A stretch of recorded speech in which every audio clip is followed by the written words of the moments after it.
झारखंड की ब्यूरोक्रेसी में एक ऐसा नाम था जो कभी बेहद प्रभावशाली माना जाता था। यह नाम था आईएएस अधिकारी विनय चौबे का। वही विनय चौबे जो 2 साल पहले तक प्रशासनिक गलियारों में ताकतवर छवि के लिए पहचाने जाते थे, लेकिन आज तस्वीर पूरी तरह से बदल चुकी है।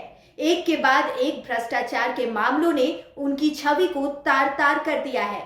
भ्रष्टाचार निरोधक ब्यूरो यानी कि एसीबी जैसे जैसे जांच की परतें खोल रहा है, चौबे के पुराने फाइलों और कार्यशैली से जुड़ी कई गंभीर अनियमितताएं सामने आती जा रही है।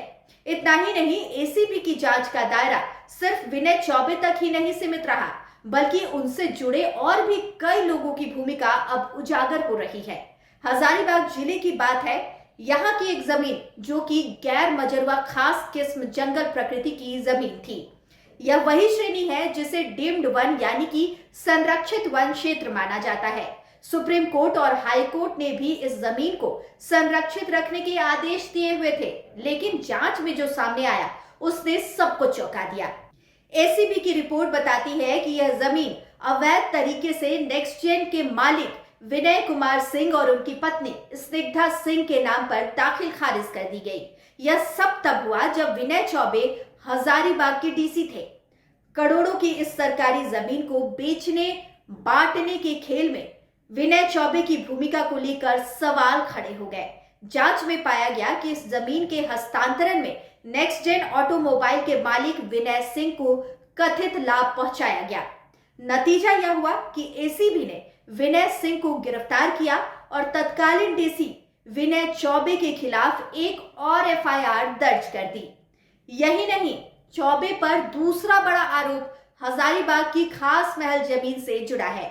यह जमीन 2.75 एकड़ की थी, जिसे 1948 में एक ट्रस्ट सेवायत को 30 साल के लिए लीज पर दी गई थी। इसके बाद यह लीज 1978 तक और फिर 2008 तक नवीनीकृत की गई, लेकिन आरोप है कि 2008 से 2010 के बीच एक सुनियोजित प्रशासनिक षड्यंत्र रचा गया।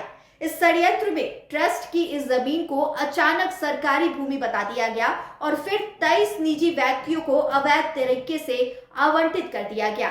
सबसे बड़ा सवाल यह है कि यह हुआ कैसे। एसीबी की जांच बताती है कि लीज नवीनीकरण के लिए ट्रस्ट ने आवेदन दिया था, जिसमें सेवायत शब्द साफ लिखा हुआ था, लेकिन विनय चौबे और उनके साथियों ने इस शब्द को जानबूझकर हटवा दिया ताकि जमीन को सरकारी दिखाया जा सके और उसके अवैध हस्तांतरण का रास्ता साफ हो सके।